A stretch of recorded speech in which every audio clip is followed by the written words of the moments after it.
Bible രത്നം പ്രശ്നോത്തരി. Bible രത്നം പ്രശ്നോത്തരി 2010.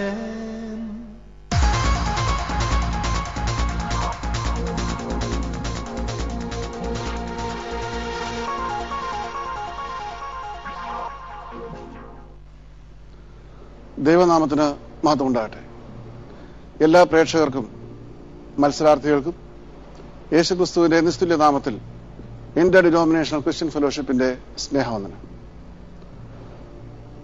Bible രത്നം പ്രശ്നോത്തരിയുടെ ക്വാർട്ടർ ഫൈനൽ സ്റ്റേജിലേക്ക് മത്സരിക്കുവാനെത്തിയിരിക്കുന്ന ഈ യുവപ്രതിഭകളെ നിങ്ങൾക്ക് പരിചയപ്പെടുത്തുവാൻ എനിക്ക് അതിയായ സന്തോഷമുണ്ട്. Shiju Varghese from Pathanamthitta, Anju Babu from Ernakulam, Renju P. Reji from Rani, and Shine Cherian from Kumbanad.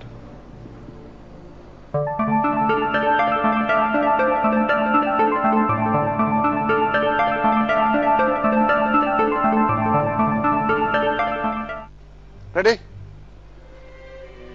ഷലോമോന് എത്ര വെപ്പാട്ടികൾ ഉണ്ടായിരുന്നു? 300. ഉത്തരം ശരിയാണ്. 5 marks for Shine.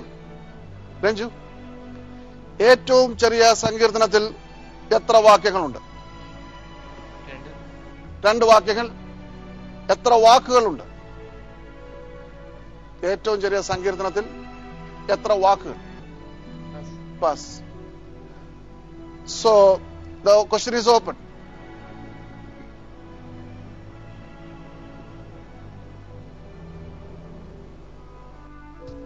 ബസ്. 18 വാക്കുകളുണ്ട്. റൈറ്റ്.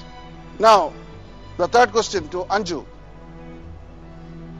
എന്തിനാണ് ബെഞ്ചമിൻ ബെയ്ലി ബൈബിൾ പ്രസിദ്ധീകരിച്ചതിന് ശേഷം മറ്റൊരു വിദേശി വീണ്ടും മലയാളത്തിൽ ബൈബിൾ പരിഭാഷ നടത്തിയത്? ഹർമൻ ഗുണ്ടറ്റാണ് മറ്റൊരു വിദേശി. എനിക്ക് എന്റെ ചോദ്യം അതല്ല.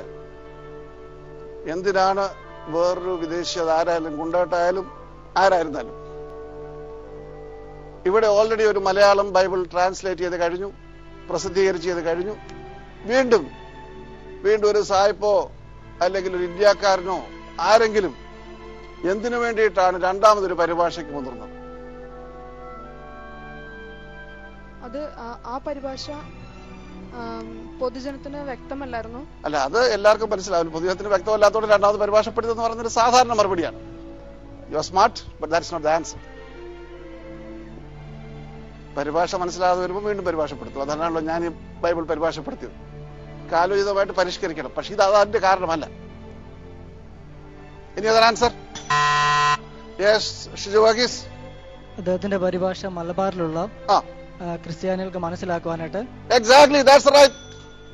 Anju gets -1 mark and he gets +5 marks for that. Because ഇവിടെ ആദ്യമായിട്ട് പരിഭാഷപ്പെടുത്തിയ മലയാളം ബൈബിള് തിരുവിതാംകൂർ കൊച്ചി നിവാസികൾക്ക് മാത്രം മനസ്സിലാകുന്ന ഭാഷയായിരുന്നു. വടക്കേ മലബാറിലുള്ള സഹോദരങ്ങൾക്ക് അത് മനസ്സിലാക്കാനുള്ള കഴിവില്ലായിരുന്നു. അതുകൊണ്ടാണ്, പൊതുവായിട്ട് മനസ്സിലാക്കുന്നതല്ല, അതുകൊണ്ടാണ് പ്രത്യേകമായിട്ട് വീണ്ടും ഒരു പരിഭാഷയ്ക്ക് മുതിർന്നത്. Right. Now the last question. മലയാളത്തിലെ രണ്ടാമത്തെ ബൈബിൾ പരിഭാഷ നടത്തിയത് ആരാണ്? Hermann Gundert. അത് താങ്കൾ നേരത്തെ പറഞ്ഞു കഴിഞ്ഞു. So +5 marks for Shiju Varghese. മനസ്സിലായോ? ഹെർമൻ ഗുണ്ടട്ട് ആരാണെന്നാണ് ഞാൻ ചോദിക്കേണ്ടത്. പക്ഷെ താങ്കൾ ഹെർമൻ ഗുണ്ടട്ട് എന്ന് പറഞ്ഞുകൊണ്ട് ചോദ്യം ഒന്ന് തിരിച്ച് ഇട്ടു എന്ന് മാത്രം. Right. Now is the bumper bomb.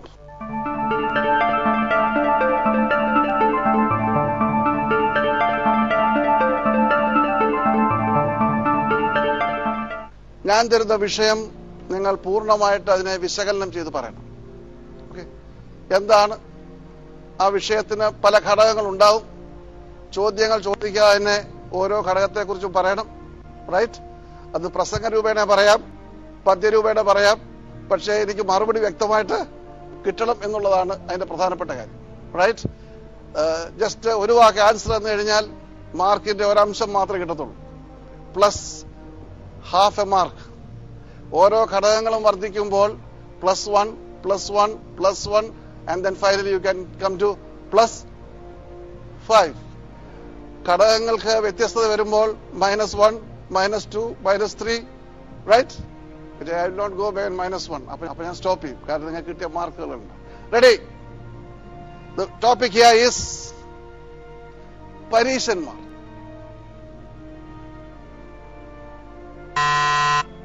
Yes, Mr. Shiju.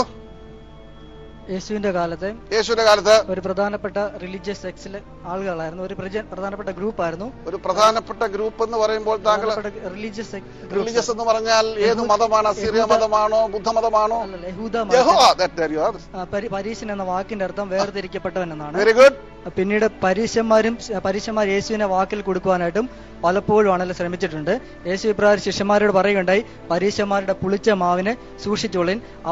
അവർ വളരെ പ്രയാസമുള്ള കാര്യങ്ങൾ ജനത്തിന്റെ മേൽ കെട്ടിവെക്കുകയും പക്ഷെ ഒരു വിരലുകൊണ്ട് പോലും അവയെ അനക്കുവാനായിട്ട് അവർ അവർ സ്വയമായിട്ട് വെക്കുന്ന കാര്യം ഒരു വിരലുകൊണ്ട് അനക്കാൻ കഴിയാത്ത അവസ്ഥയിലാക്കി വെക്കുക. അതല്ല, ഭാരങ്ങളാണോ എന്ന് എനിക്ക് മനസ്സിലാകുന്നില്ല. വലിയ വലിയ ലോഡുകൾ മനുഷ്യരുടെ തലയിലോട്ട് എടുത്തിങ്ങനെ വെക്കുകയാണോ? എങ്ങനെ അതിന്റെ കെട്ടിവെക്കുന്ന കാര്യം? അവർ ജനത്തിന്റെ മേൽ കൂടുതൽ ന്യായപ്രമാണങ്ങളൊക്കെ അടിച്ചേൽപ്പിക്കും.